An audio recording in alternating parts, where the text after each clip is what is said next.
Moito ollo se vostedes toman calquera tipo de medicación e pensan en conducir. Todos sabemos que os ansiolíticos, as medicinas para dormir ou os antidepresivos non son compatibles coa condución, pero hai outros moitos que son dun uso moi cotián e que afectan a nosa resposta ao volante.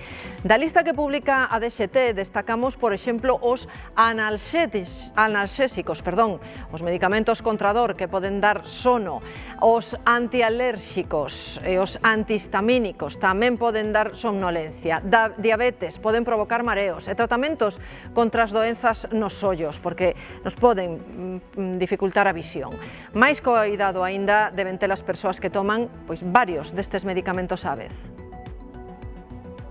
Unha de cada 3 persoas maiores de 65 anos está polimedicada. Considéranse así as que seguen tratamentos crónicos con máis de 5 principios activos distintos. Tensión, o colesterol, a diabetes, se tomas algunha pastilla para dormir tamén, o adiro tamén que toma moita xente. Con 10, 12 caixas era complicado.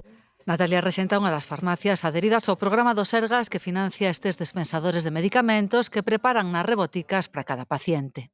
Entón, desta forma, xa sabes, se ves o alvéolo baleiro, que tomaches o que tiñas que tomar. O Ministerio de Sanidade fai un chamamento á racionalización no uso dos medicamentos e a desenvolver estrategias para previr interaccións. Isto pode adaptarse a cada caso particular. En cada alvéolo, o que ten que tomar, por exemplo, o luns o desayuno.